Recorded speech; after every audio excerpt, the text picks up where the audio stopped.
Hello, everybody, and welcome back to another presentment of Cron Media. No, this is not the Cron and Yodi show, and no, this is not Yodi himself. This is my good friend, Mr. Whit Barnes, and we are here to talk to you not only about football and basketball, that's for another show. This one, we're all about violence. All we want to do here is see blood. We want to see punches thrown. We want to see knockouts. We want to see triangle chokes.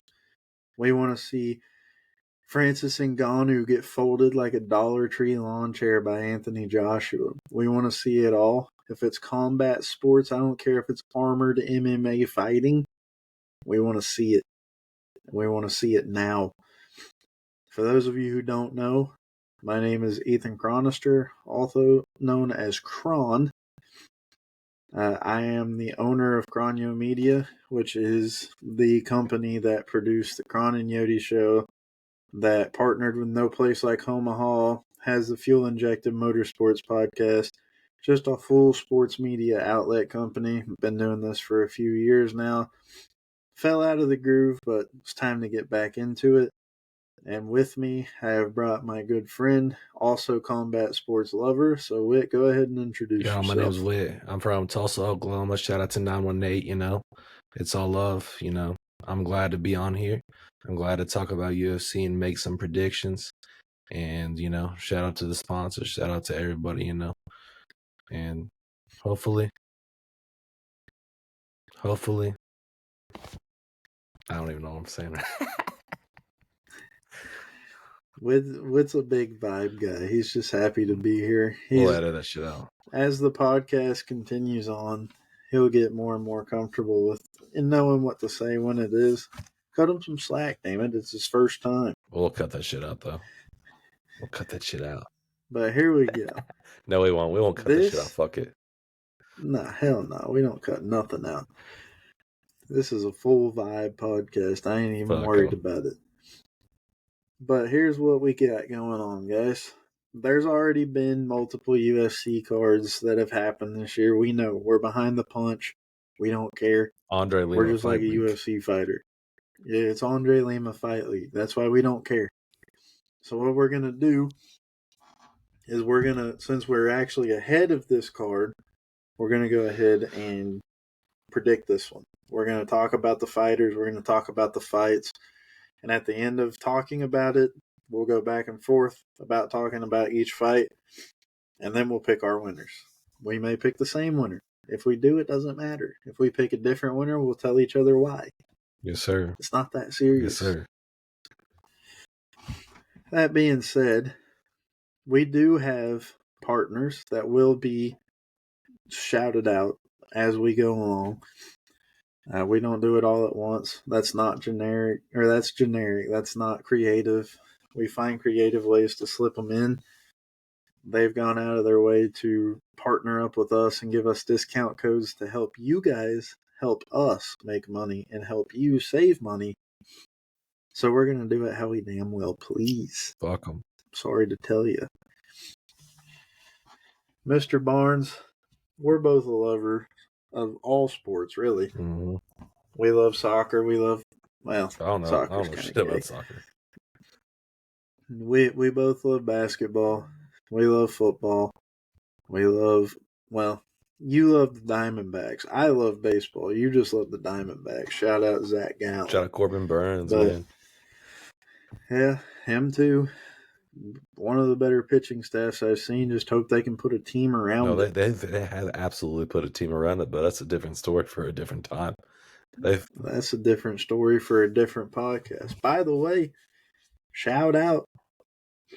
The Cron and Yodi show will be getting revamped. Yodi will probably still come around every once in a while. He can say what he wants, but he can never stay away. But Mr. Barnes and I, we're going to be taking this world by storm as far as these podcasts go. So check out our show. That we'll talk about it another time. And then check out my show, Fuel Injected Motorsports Podcast. Both presented by Cron Media. Every day. At your viewing pleasure. Every day. YouTube and Spotify. Either one. Listen to it in your car. Listen to it in the shower. Listen to it while you bang. I don't care how you listen to it. Just listen to it, Welcome. man. That's exactly And we'll right. be coming at you, man, with MMA content, every week, prediction videos at the bare minimum.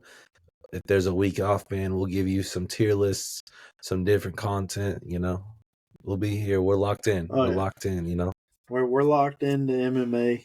This is something that myself right now in boxing training, hoping to take fights by the end of the year. Mr. Barnes has started his MMA training, his MMA career. He's getting ready to put people in rear naked chokes and tell them that he banged their moms. That's really all there is to it. Long dick style. Long dick style. That's really how it goes.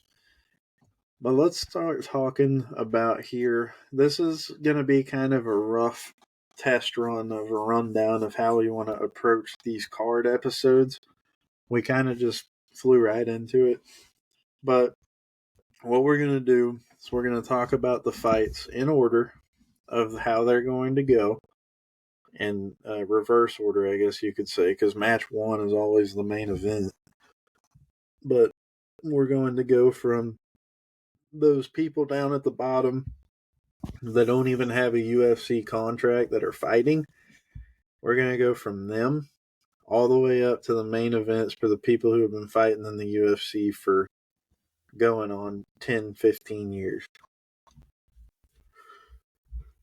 That being said, why don't we go ahead and talk about this first fight here? We got Eunice Dubin versus Carly Judas. I assume is how you say her last name. Again, mind you, these are people that don't even have UFC contracts. They're probably fresh off the Contender Series. So, what notes do you have on that fight, Mr. Well, Barnes? You got I any? actually watched the Contender Series this summer. I watched a lot of that series. Dubin came in as she was like a 10-1 underdog, And Dana White said a lot about her. He said like, oh, she came in, she was super poor. They had to fly her out for this fight, and they had to pay for a room for her to even have this opportunity out of Venezuela. And I was sitting there and I was watching it, and I was really confused as to why she was a 10-1 underdog, because the commentator was saying that the lady she was fighting came off her pregnancy within the last year. Like, the lady was pregnant within the last year. So, and like, she was like, oh, she has this mom strength. And I was like, I don't think she's as prepared as she normally would be. And I was like, I Mm-hmm. don't agree with the line on this. I think the value is on Dubin, and whoever fucking gambled on Dubin, they want some money. If you put $100 on Dubin, you won $900. If you put $100 on her to win in the first round by KO, excuse me, you win $3,500. And that's just some gambling aspects right there.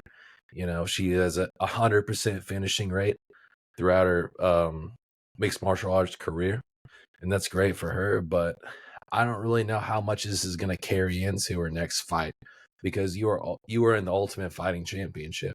You're in the big leagues, and Judas, she is a great athlete. She was I believe it was a McNeese State softball commit, and she has long reach.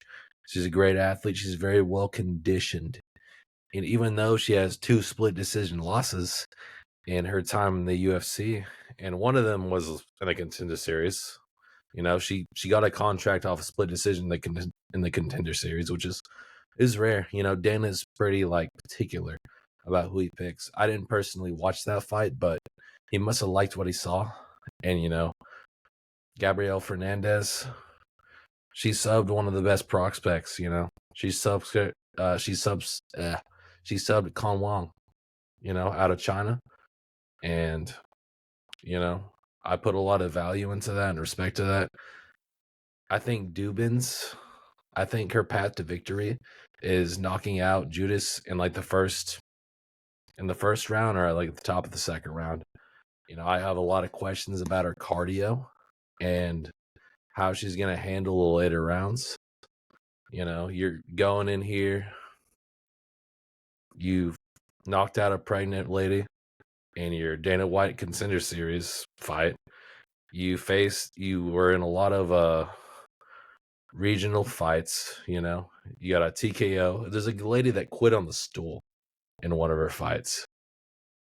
And that was like the fight she had before the Contender Series. You know, I appreciate Dubin's heart, and I appreciate the fact that she took the fight, you know, being a massive underdog. But I think Judas has the cardio, and I think if she can avoid Dubin's overhand early on, that she's going to easily win this decision. Well, I tend to agree with you on some of it. I just don't know. I'm with you. It's kind of interesting to me that Judas made it into the UFC, seeing as how she's only had decision losses. And I mean, all three of her wins that she has have been knockouts. So we give her the credit that she has. Sure, she's clearly knows how to knock somebody out, but the problem is she lost two straight times. One of them was in the Contender Series, and it's one of those deals where you're like, not really sure how you got here, but now how are you going to make the most of the opportunity that you've been given? Same thing with Dubin. Obviously, what you were saying about the being broke and poor, I actually didn't know. I've seen the knockout, but I didn't know that she was fighting a postpartum lady. So that's an interesting tidbit that I didn't know. But, anyways, I think that punch from Dubin that knocked out said postpartum lady was a hell of a shot. She's definitely got some striking coach helping her out with that. So I think if Dubin if she can land a couple of those, I don't see Judas being able to stand that. Mind you, these women are like what 100 pounds, if Yeah. that. So like these women they're not designed to be able to sit there and take haymaker after haymaker after haymaker. So if she can find a way to not telegraph that haymaker and land it off of some good combos, I believe that she can win this fight. What she doesn't want to happen is, like you said, she doesn't want to gas herself out. Um, she does have to be careful, though, as Judas is a southpaw, so that could give her a little bit of a problem. But I don't see it causing too much of an issue. Like I said, I just don't know if it's one of those things with Judas. I don't know how she got here. But then again, what are you going to do with the opportunity? Judas also has to be careful. It doesn't really appear that she's ever been in a situation where she could be submitted, and Dubin does in one of her regional stops. She does have a submission victory, so she clearly knows what to do in that regard. So let's see what happens. But I think we both agree in this one. Well, maybe I'm going Dubin. I mean, I like Dubin. You know, she started out, I pay attention to like betting lines and stuff and all that. She was like a plus 480 around there whenever I started paying attention. She's about a plus 290. Like the public really likes Dubin. You know, it's hard for me to side with her because of her lack of film. You know, I don't know what she was doing in Venezuela, you know, but Yeah.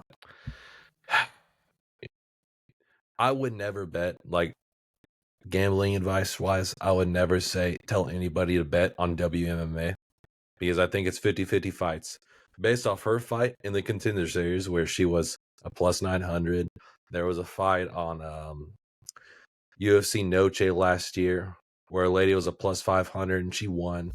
The first fight of this year where a lady was a plus 230, she won, you know. Like there's plus money.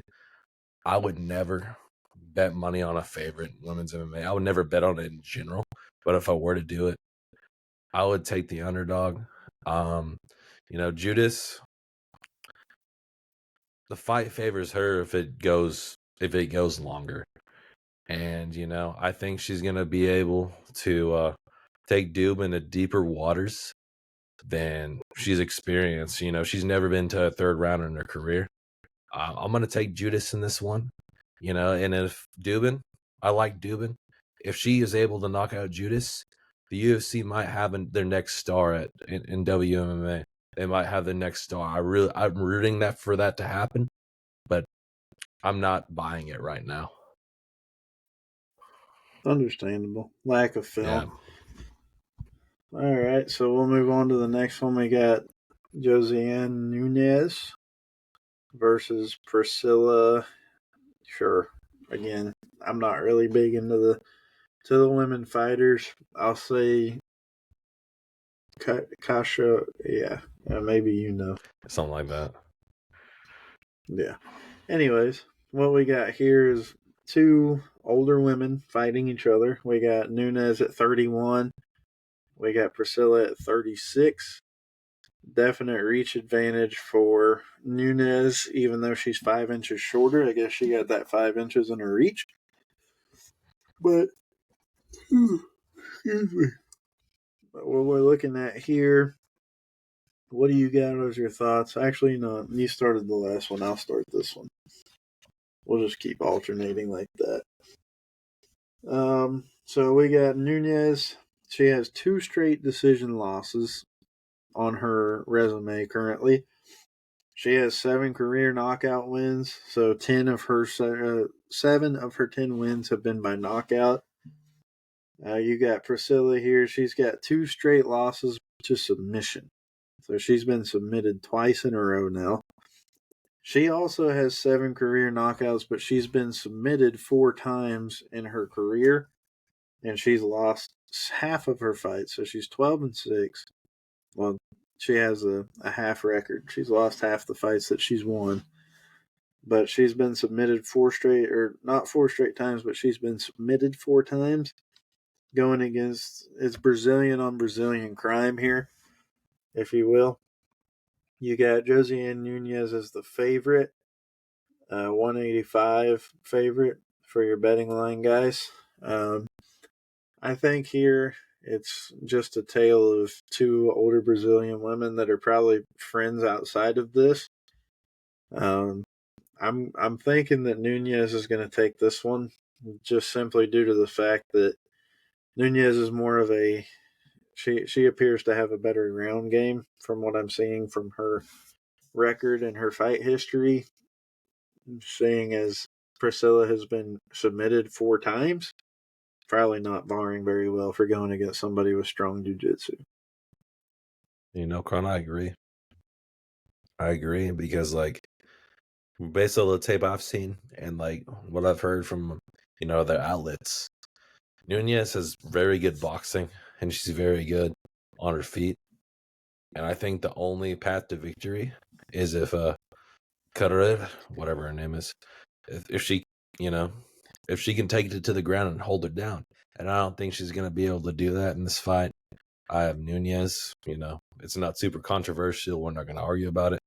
You know, she's longer, she's younger, and, you know, she holds an advantage on the feet, and I don't think she could be held down. That's all I really got to say about it.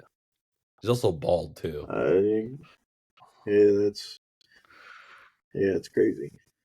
We're going to move on to the next fight, which is going to be a fight that we will probably talk about for a Andre minute. Lima Fight Week, bitch. And that is Andre Lima Fight Week. So we have Andre Lima versus Daniel Barres. Spaniard versus Brazilian. Reach advantage is barely in Lima's favor. Lima 10 years younger. They weigh exactly the same. And 1 inch advantage in height for Mr. Lima. Takedowns, Lima all day. We've got a highly contested fight here. This is probably going to be one of the better fights on the card. Yes, Daniel Barres is no slouch. That man has hands made of lightning. His hands are very fast. His jab will knock you down if you're not expecting it. Andre Lima, probably most famous right now for being the guy who got bit. But other than that, I think this is going to be a banger of a fight. I'm interested to hear first what you have to say about it, and then I'll talk about it myself, and we'll go ahead and make my prediction and your prediction. Andre Lima is personally one of my favorite fighters right now. He doesn't have a lot of finishes, and a lot of people will disagree with me about him being exciting. But he moves like a character off Tekken. He is so smooth. He's so composed under any sort of circumstances, And I talked to some dudes that like cover the sport, and they said, "Oh, well, he got tested versus Severino. He got tested.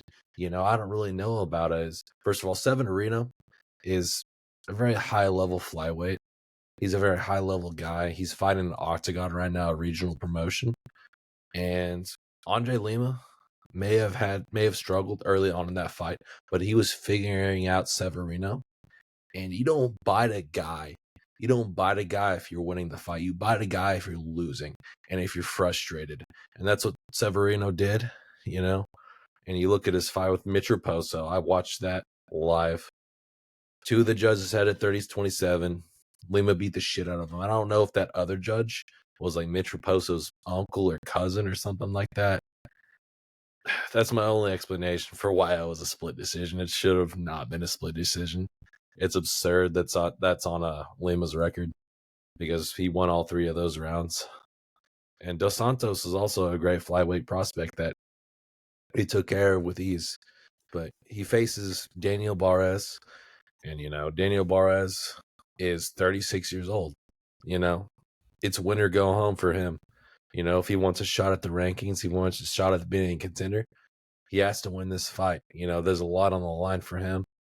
And I respect him. He's a great wrestler. He's a great boxer. But, and wrestling is his calling card. But Andre Lima has shown that you can't hold him down on the ground. If you are in a striking match with Andre Lima, there's only like one or two guys in the flyweight division that I think can beat him. And that's I think there's three guys actually. I think Moreno can beat him. I think Royval can beat him. And I think Pantoja can beat him. I think they would be close fights. And this is going to be a very controversial statement in the early days of our podcast. I think Andre Lima beats Kai Kara France right now. I think he beats Kai Kara France, the fourth ranked flyweight, who's probably about to get a title shot. I think he beats him right now because Andre Lima is not scared.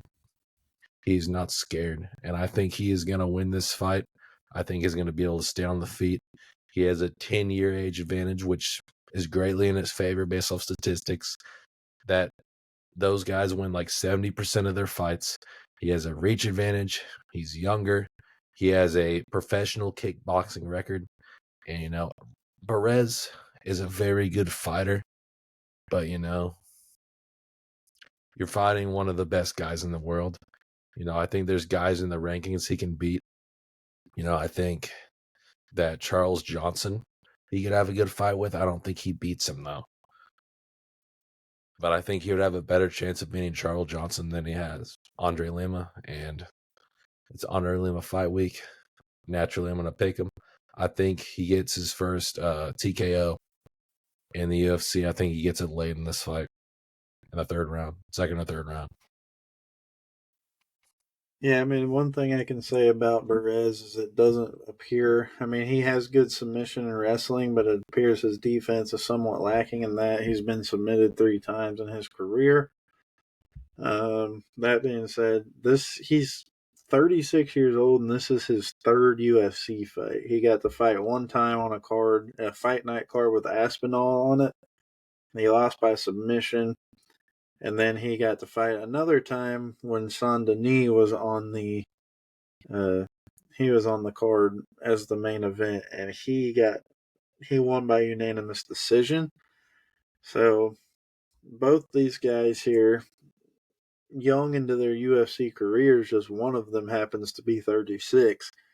So it's like you said, if he wants any kind of shot at being anything in the UFC, he has to win this fight.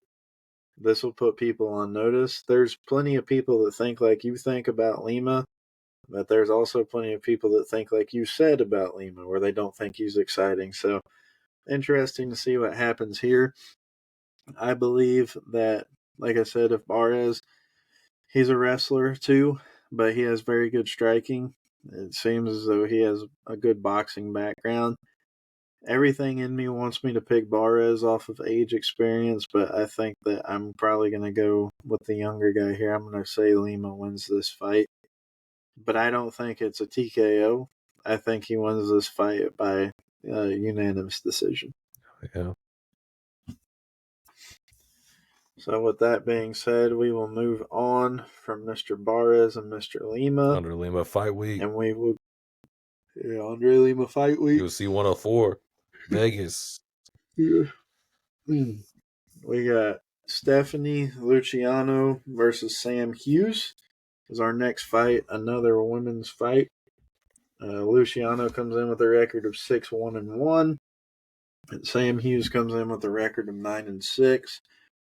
1 pound advantage in weight towards Luciano, the Brazilian. They're both fairly young. I mean, Sam Hughes is 32, but for most UFC fighters, that's kind of young. They seem to be about the same kind of fighter, both orthodox. Nothing too crazy about either of them. Luciano's coming off of what I believe, verify before I say, yes, her UFC debut. She fought on a fight night card. It was Tibura versus Spivak. She won on that card by unanimous decision, so she won her UFC debut. She has 2 career knockouts and her 6 wins. Her only loss came as a decision. She had a draw in the Contender Series. Basically, what you can gather from her is she seems to be good on her feet, good with striking. Sam Hughes, on the other hand, 9-6, as previously mentioned. She has been in the UFC a little bit longer. She's been in since 2020. I mean, she's pretty much had every fight decided by decision except for 2, where she was knocked out close to the end of the fight, and then she got a doctor stoppage after round 1 in her other fight. She is 3-1 when it comes to submissions. So when there's a submission involved that finishes a fight, she is 3-1. She has 2 career knockouts. She's a little bit better on the ground. So I think the key to victory here for Sam Hughes, if she wants to win, is to get this fight on the ground. Doesn't really seem like Mrs. Luciano has ground game based off of all of her fights being either knockouts or decisions. So I think what we need here from Sam Hughes, if she wants to win, is she's got to get this fight to the ground and obviously flip that on the head to where if we're going to talk about what does Luciano need to do to win is to not let her get put on the ground. So I think Luciano wins this fight. I don't think it's a knockout. I think this is going to be a split decision. That's about around the same as I would say, like you look at Sam Hughes, you look at Luciano. Luciano's like 7 years younger. She has a longer reach. And Sam Hughes lost to Victoria Dudikova. And Dudikova's like an athletic type of prospect out of Russia. She lost her last fight. She has been cut. She has been signed to the GFL. And that's all that I really need to say.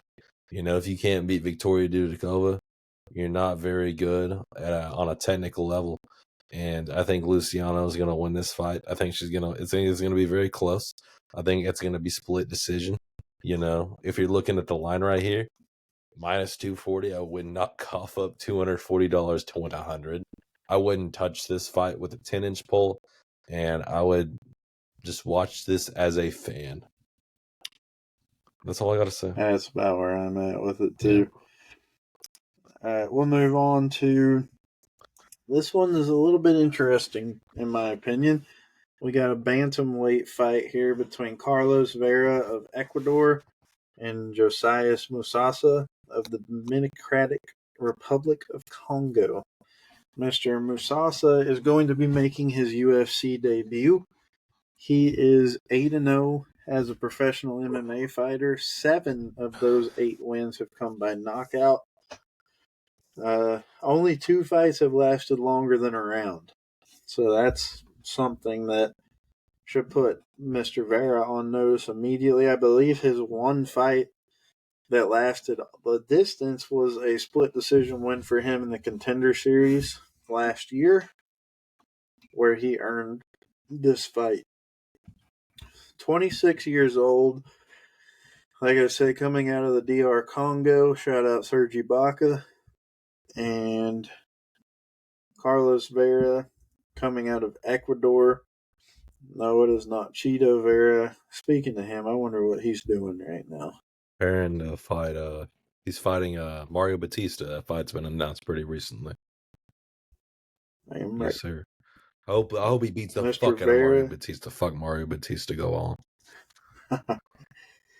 Mr. Vera is 37 years old. I have to imagine he's in the same situation as the guy, our friend that we previously mentioned, fighting Mr. Lima. He is 37 years old, fighting in his second UFC fight. And if he wants to be anything at all, he's going to have to win. And he's going to have to knock this guy out. Most likely to get any kind of steam gained in the featherweight division or bantamweight division, whatever you want to say. But I don't know, man. I think I have. I think I'm going to go on a limb here. I'm going with Carlos Vera. I think that Carlos Vera is going to get this fight to the ground. Carlos Vera is a submission specialist, if you will. He does have 5 career submission wins of his 11 wins. I think what happens here is I think Carlos Vera gets this fight to the ground and does not let Mr. Musasa use this huge power that he clearly has if he has 7 knockouts and 8 wins. What do you think? I mean, Masasa absolutely has an advantage on the feet. He's a great boxer, and that I agree. Vera has a clear advantage on the ground, but I don't think he's going to be able to take him down. I think this fight's going to be very close, very contested. I think Vera is going to be able to hold down Musasa for a round, and it's going to go down to the third round to determine who's going to win this fight. I think Musasa edges it. The line for this fight, based off the betting odds, is absolutely absurd. Minus 950 for Musasa is insane. That's a crazy amount of money to give up. I wouldn't touch it. If you were to touch it, I would put like a small amount of money to you on fucking Vera. I think he could get a submission. I think he could sub him, but I don't think it's likely, considering he lost his last fight to Nakamura, which Nakamura was a huge favorite. I don't know which card it was. It was very recent. Nakamura was a favorite, and he got absolutely owned for 3 straight rounds. So, Vera, he's 11 years older. His reach is shorter. I'm not going to take him in this fight, but he has a path to victory, and I think the line on this fight is absurd. I think my prediction, Carlos Vera wins by early 3rd round submission. That'd be badass. There's a lot on the line for him. Mm-hmm. He's got to win, or else that's it for him. Probably in his UFC career, he could probably go fight somewhere else. Not here. It's very hard for if you're 37 and you're like light heavyweight, it's not over. But if you're like 37, it's gonna be very difficult for him to move up in like 135 and to really find his way. And Musasa's not a bum. I think Musasa will put volume on him and win this fight by decision. Well, we'll move on to the next one. We have spotted a Korean. There is a Korean alert. You got Soo Young Yu, a very, very, very heavy favorite against AJ Cunningham. So that's cool for him. He's about 4 inches shorter, weighs 20 pounds less, and this guy is straight submission specialist. He has 5. If it's coming down to a submission, he's 5-0. If it's coming down to a knockout, he's 3-1. 14-3 altogether. This guy, he has there's a belt next to one of his fights. I believe he won, I would assume, the Ultimate Fighter tournament or something, because I don't think this guy's a champion. But this guy, Su Young Yu, he can definitely fight. Correction. In my opinion, He fought on TKZ's promotion on Yannin Figueiredo. He's the bantamweight road to UFC champion. It's TKZ promotion. It's an Asian promotion. That's the belt that he won. He got a contract based off that. Oh yeah. His opponent, AJ Cunningham, like I said, 1 year older, 20 pounds heavier, 4 inches taller. Again, 4-0 when it comes to submissions, 4-2 when it comes to knockouts, 11-4 overall. This is a pretty even fight in regards to skill level. They're both technically very young in their UFC careers. They've both been doing this a long time, but I think that I'm going to go with Su Young Yu on this one, and I think he wins by submission, and I think he wins it late in round 3 when they're both gassed out. Yeah, I mean, I don't agree with the line on this at all. I think this is going to be a very close fight. How many guys are 7-1 favorite in this? Road to UFC guys have not fared well in the actual UFC. And Nakamura, a guy that was mentioned in the last fight, he was an 8-1 favorite and he lost. And I just don't think they fight very high level guys over there, in Korea, Japan, wherever it's located at. I don't know the location of it. And, I think So Young Yu is the more technical fighter. I think he's going to out-volume Cunningham, but Cunningham's a tough bastard. And I think he's going to throw some meaty hooks at So Young Yu. And I think he has a very good chance of winning this fight. But I think this fight goes the distance, and I'm going to have to go So Young Yu by split decision. If you put $725 down to have So Young Yu win you 100, you're an absolute psychopath. I just don't get the line. The value is on Cunningham. And, I think he has a definite path to victory. Yeah, definitely not a bad call. We're going to move on to what I think is the most questionable fight on this card. Yeah. And by questionable, I mean, what the fuck was Dana White thinking putting these two together? You have 6'4", 262-pound Waldo Cortez Acosta facing 6'5", 205-pound Ryan Spann. Now, we all know Ryan Spann. He's a little bit of a journeyman when it comes to the UFC. He kind of bounces between heavyweight and lightweight, or light heavyweight.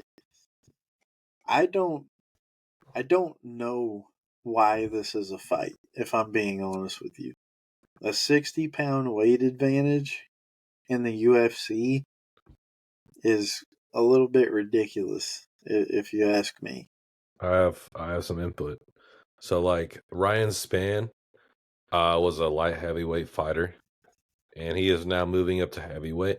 So he's going to weigh more than 205 at the time of this fight.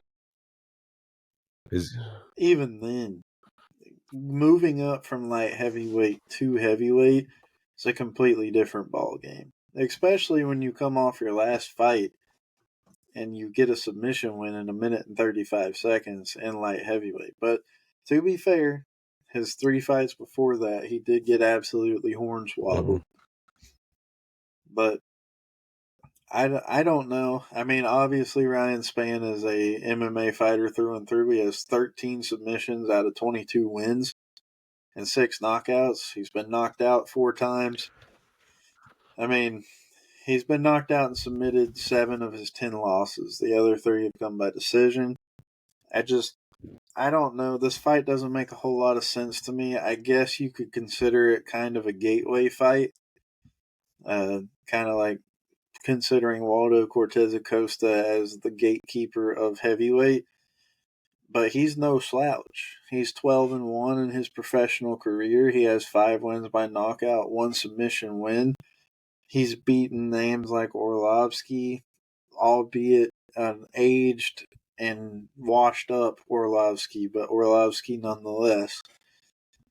But it's one of those fights. Doesn't make a whole lot of sense to me to put a guy like Ryan Spann in a position where he's got to fight someone. Even if he does gain weight, he's not putting on 50 pounds for one fight. He's going to be severely outmatched in terms of how's his cardio going to be. He's got to gain weight. You got to adjust your cardio when you have to put on weight. Now, mind you, I wouldn't know. I'm a heavyweight and I'm always going to be a heavyweight. So, if anything, I'll lose weight and I can adjust my cardio that way in a good way. But how's his cardio going to be? I don't think this fight's close. I think Waldo Cortez Acosta knocks him out in the first round, late in the first round. The cardio is a great point, and that's very questionable. And I question, Ryan Spann's fight IQ. But also, Ryan Spann was ranked at light heavyweight for a time here. And I think it's a much more talent-rich division than heavyweight is. And even though he's lost to Anthony Smith twice, which 9 times out of 10, man, if you lost to Anthony Smith once, I'm not taking you in a fight, man. I'm going to say you're a bum and a jobber. But, I question more than that. I question Acosta's resume. I think 12-1. I think it's very deceiving. You said stuff about like Arlovsky. Arlovsky was like 45 years old. I know he's a former heavyweight champ, but he's literally pushing 50. Robelos de Spain can be taken down and controlled for a whole entire fight. I saw that in the Austin Lane fight a few months ago, and Robelos de Spain has been a hit in karate combat right now, but he's not a mixed martial artist.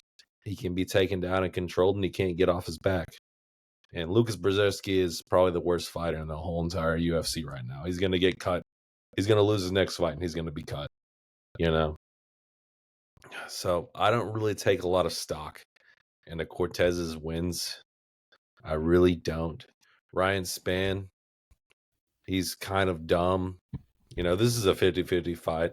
I agree with the line on this, but I think Ryan Spann's going to win it. I think he's going to pull it out. I see a path to victory. He has great power, great athleticism. He's lost his last 3 or 3 out of his last 4. Nikita Krylov is a great fighter. Anthony Smith is a fucking can. It is what it is. He's lost to Anthony Smith twice, that's why it's so hard for me to pick him. But So what do you think? Split decision, unanimous, knockout? I think Ryan Spann's going to get him out of there early. I think he's going to get him out of there early. I'm a light heavyweight enjoyer. I wouldn't be surprised if Spann loses, but I'm gonna take him to get him out of there early. I think he can win this fight. Yeah, I'm sticking with the late first round knockout for Cortez Acosta. So we'll move on now to the next fight in the featherweight division. We got 245 pounders. We got Sung Woo Choi and we got Kevin Vallejos. And we have a Korean zombie mentioned because Sung Woo Choi fights out of Korean Zombie MMA team, nicknamed the Sting. This guy, I don't know why he's in the UFC. I'm just going to be honest with you. He is a jobber, for lack of better terms. He's 11-7. He has 6 knockouts. He's been submitted twice. Never submitted anyone else. Lost 4 of his last 5. All 5 of those fights have been UFC fights. He's been knocked out twice. He's been submitted once and lost a split decision. Won a unanimous decision in 2023. This guy seems to take maybe 1 to 2 fights a year, and that's about it. Korean Zombie MMA. We all love the Korean Zombie, but maybe he's not the best coach because this guy is kind of ass. And then if we go on to Mr. Vallejos, fighting out of Argentina, he is 14-1. 10 of his 14 wins by knockout, and he's 2-0 in submission victories.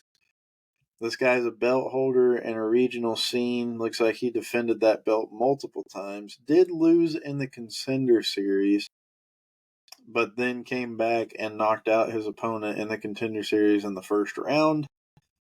I don't think this fight's relatively close at all. I think Kevin Vallejos knocks him out in the first or second round, and that's probably the end of Sung Woo Choi's UFC career. I agree.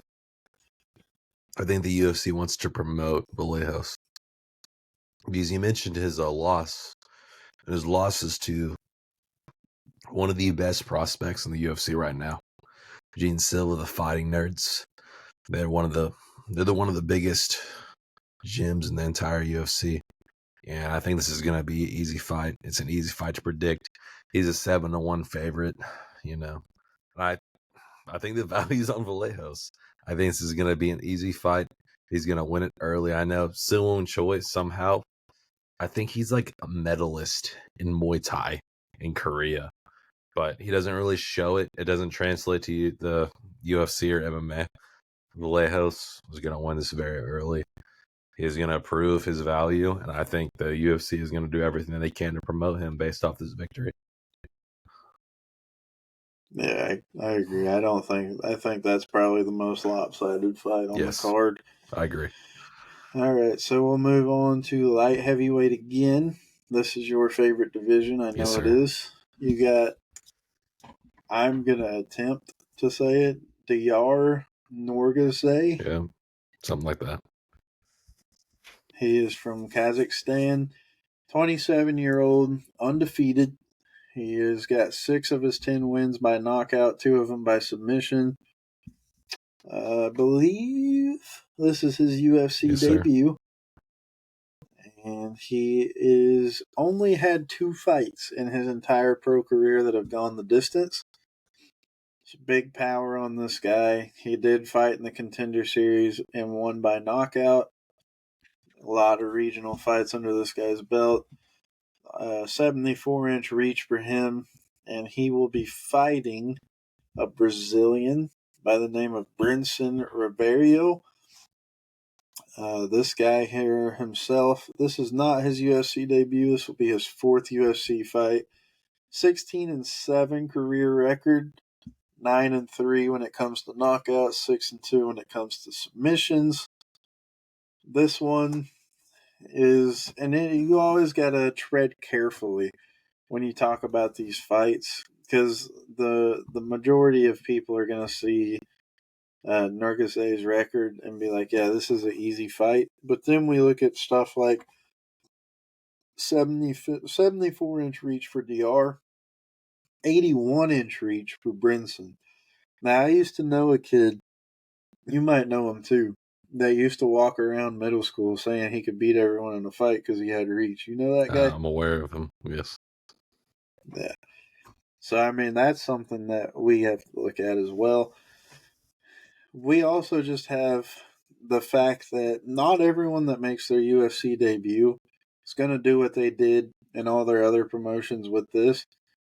Now, mind you, making your UFC debut in the Apex is a little bit different than making it at Madison Square Garden.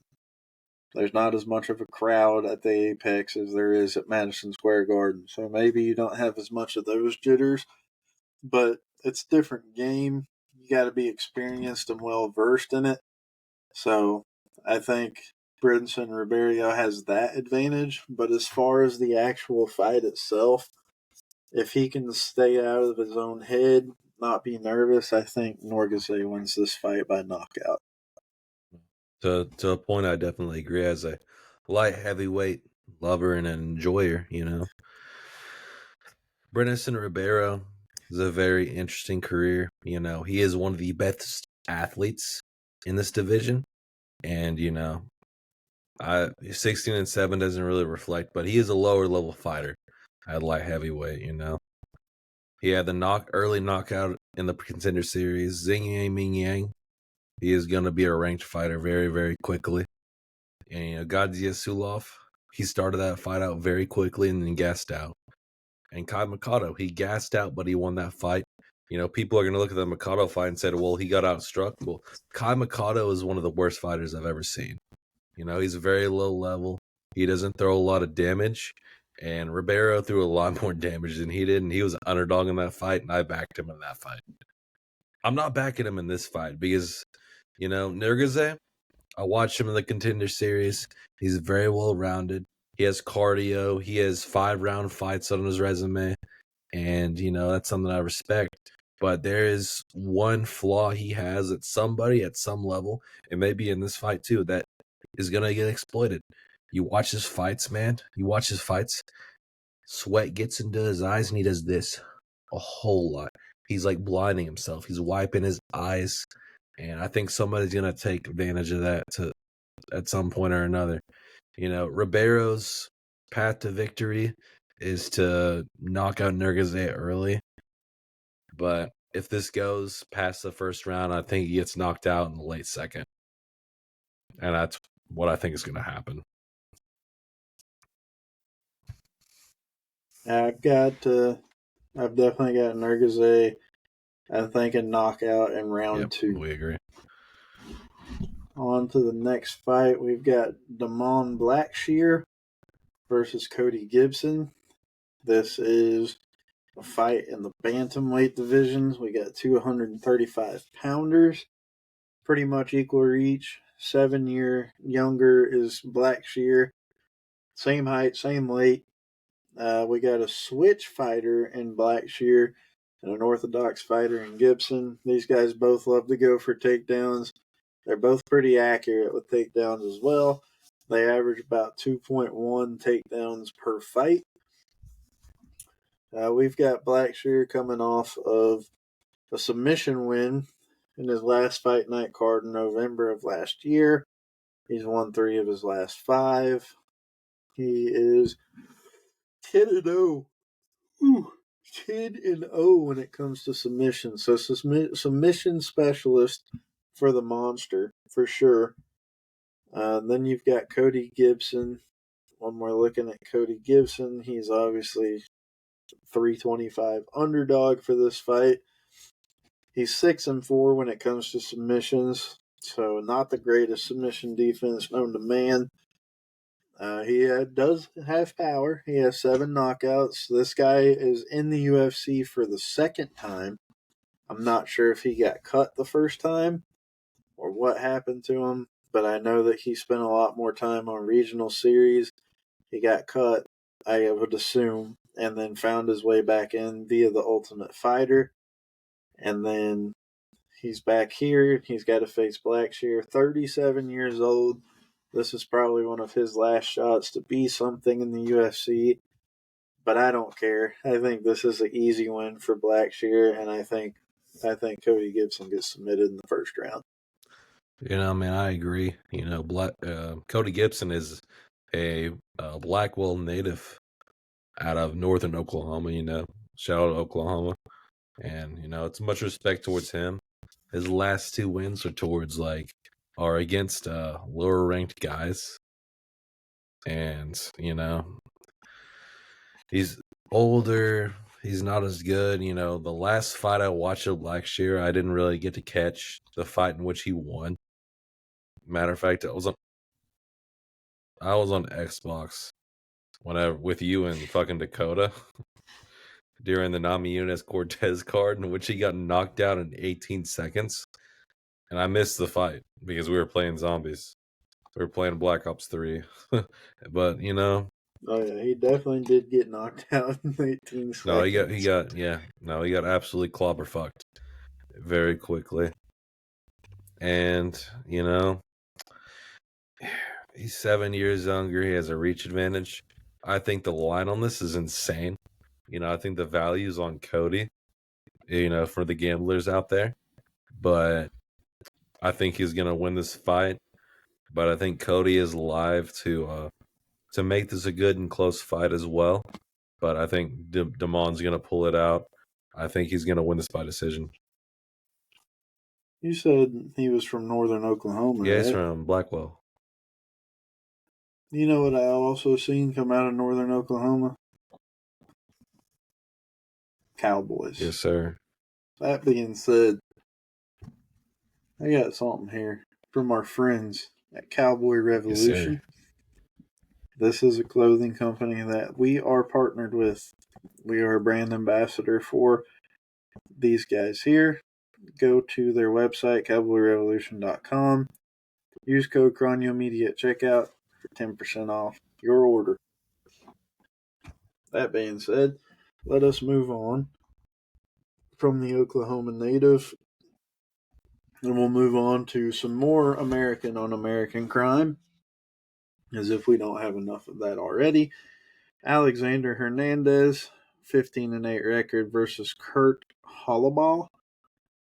This is on paper, through betting lines, supposed to be a very close fight. 2-inch height advantage for Kurt, 1 pound weight advantage for Hernandez. 6 years younger and 2 inches more reach go to Hernandez.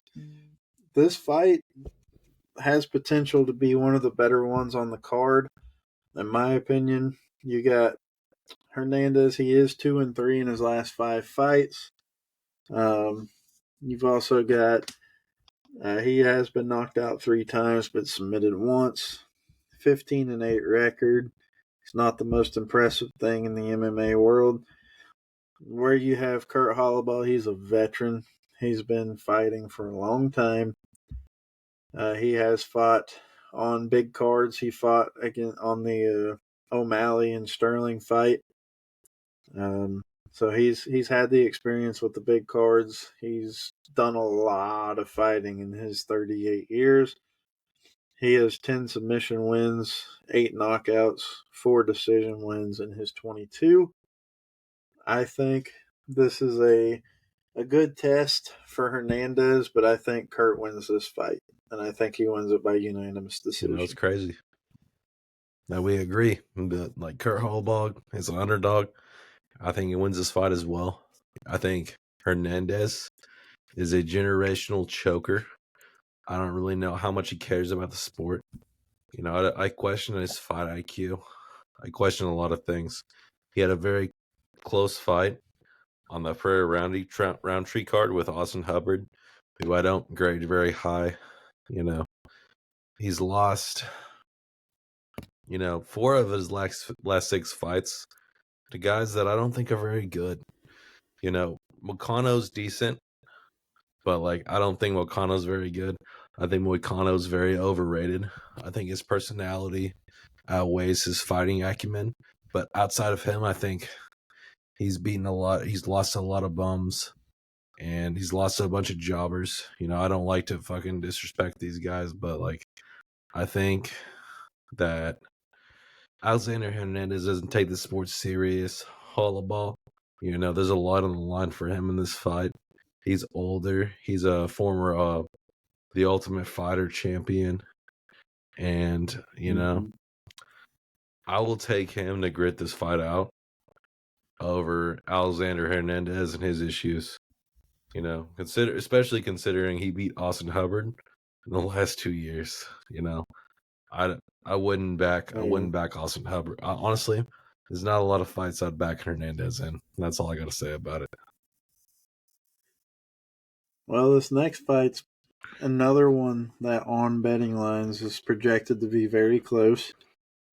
We got Chidi Nojukani versus the guy with 7 names, Dos Santos.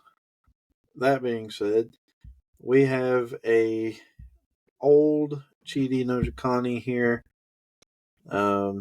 He's 24-10 in his career. He is 36 years old, but we have an even older Dos Santos here at 38 years of age. Now, here's what we can say about Chidi. He is a knockout specialist. He has 14 knockouts in his 24 wins. Problem is, this dude doesn't seem to have any kind of ground defense whatsoever. His record in submission finishes is 1-3. So he's definitely open to being submitted. It is consensual for him, apparently. That runs him into issues with a guy like Dos Santos that has 3 submission wins in his career on top of 15 knockouts. I don't think that this is a fight that hits the ground very much.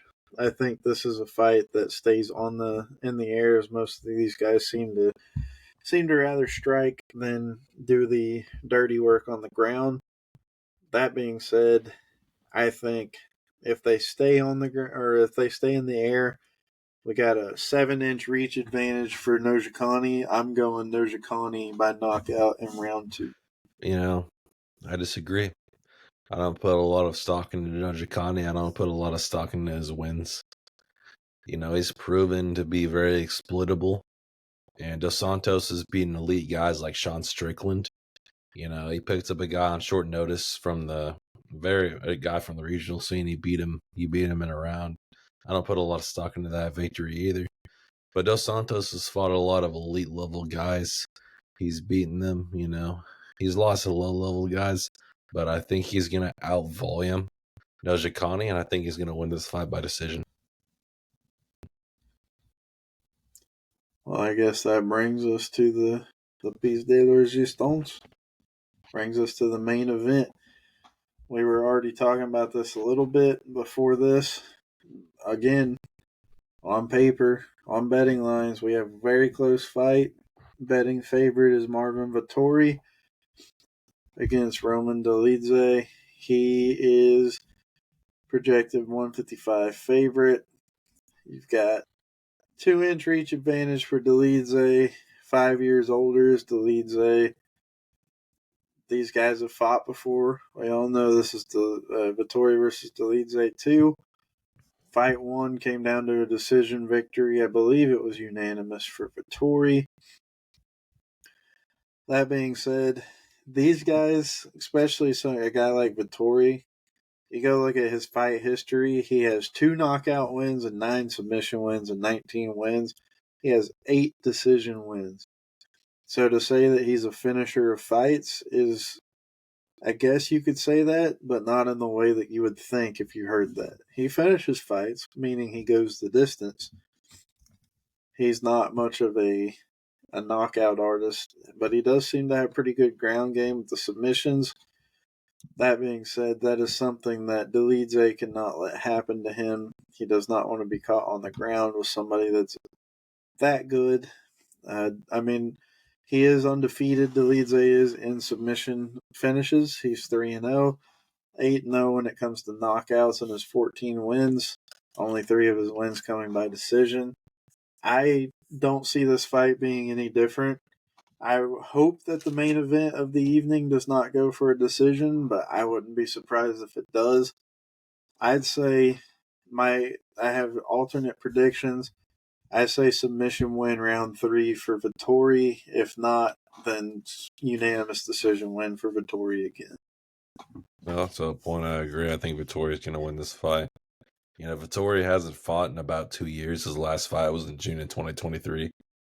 You know, Dolidze, his last 2 victories. You know, and I've said this throughout the whole entire card. I don't put a lot of stock in it. You know, you've beaten middleweight Kevin Holland, woo, with a rib injury, woo. You've beaten Anthony Smith, wow, dude.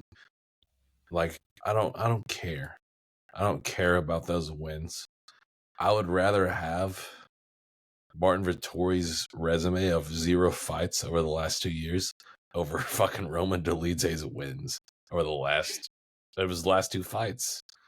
They're not very good. Both these guys have like proven that they can't beat high level middleweights. You know, Vettori can't beat Adesanya.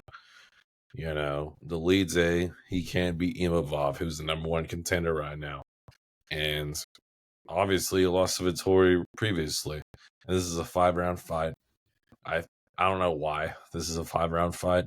You know, I know they're just trying to do something for the Apex, but I think Vettori is going to embarrass him. I think he's going to win this. I think he's going to get a TKO or a submission round 5.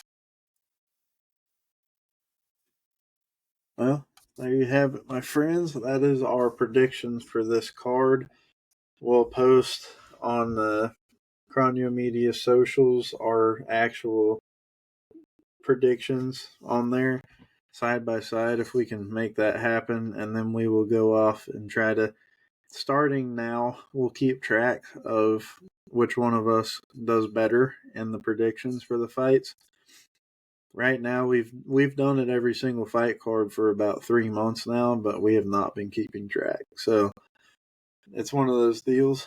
But that being said, I mean, I don't feel like we did too bad in this first test run of the podcast. I mean, I figured we were going to come out and shank it.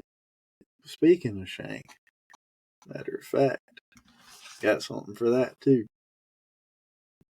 Talk to our friends over here at Shank It Golf. ShankItGolf.com. Get you a nice little bogey golfer hat, which is still generous for my skill level in golf. That being said, head over to ShankItGolf.com. Use code CronioMedia at checkout. That one I know for sure is 15% off at checkout. Watch this drive. So a little bit more for you guys. Watch this drive. The only thing that could have helped us at all in this podcast was a little bit more energy. And boy, do we have something for that too. W.GG. That's one of our other partners. W.GG. Use code CronioMedia at checkout. 10% off. That being said, this was the first installment of myself and Mr. Barnes' brand new combat sports podcast that we're still trying to come up with a name for.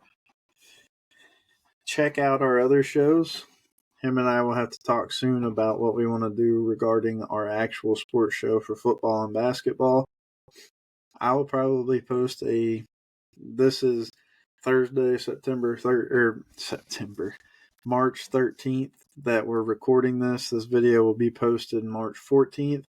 March 14th, I will probably also record a fuel injected video and attempt to get that uploaded the same day. I have no idea what my cat's doing, but he's going nuts. That being said, this was your first installment of the Cronio Media Combat Sports Podcast. Mr. Barnes, thank you for joining us. Hope you had fun, because we're going to do this every week from here on out. Again. Unless there are unfortunate circumstances that regard us not doing it, such as sickness. We'll be back next week. But no days off. We'll be back next is week, what baby. I say to that.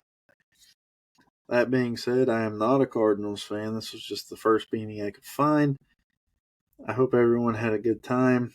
Hope everyone loved the pod. Hope everyone had a great night. And we'll see y'all later. Watch out for the deer, baby. Watch out for the deer.